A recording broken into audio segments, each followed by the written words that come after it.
In this video here, I want to do a little book talk, a little compare and contrast with Beowulf and the newer and more popular film series, which was originally a book, The Hobbit. So what we do know is J.R.R. Tolkien had heavy influence when he was writing The Hobbit and the Lord of the Rings series, where he took from Beowulf, which you can see throughout his characters and the way that the story is set up. So, perfect example is our main protagonist, which is Bilbo Baggins and Beowulf. Now, given both these characters are very different in terms of their size and their physicality and what they do in terms of their quests, but both share very similar characteristics. The first characteristic is the nature of their quest. Both of them are pit to set what seems like unbeatable enemies in terms of what's happening in their countries at the time. The other one is they're both getting involved in conflicts that don't really affect them in a way. So, for example, Bilbo, he's going to help dwarves in order to free the mountain and Thorin's treasure and whatnot, whereas Beowulf is helping at Heorot to rid them of Grendel, this nasty beast that's been attacking them. So you see there that there's similarities between the two, but like when you look at their physicality, obviously Bilbo is he's a hobbit, which makes him very small, and then Beowulf is said to be able to have the strength of 30 men in each one of his arms and stands at about like 7 feet, 8 feet tall. So there's a very big size difference. The next is one of the antagonists, in each one of them, which is the dragon.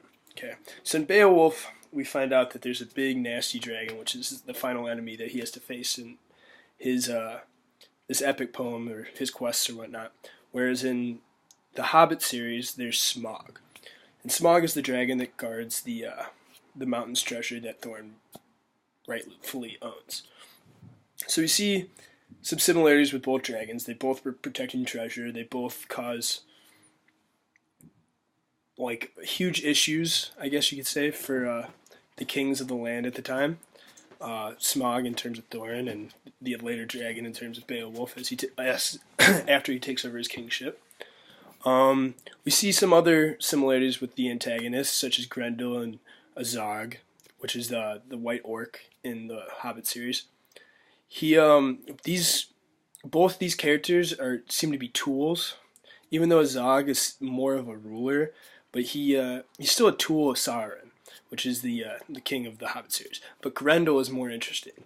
Grendel is more of a tool of God and religion in terms of like that, but also a tool of his mother, who uses him to act out her vengeance, just as Grendel does, due to his lineage with Cain from the religious texts and whatnot, and how he killed Abel and that whole story.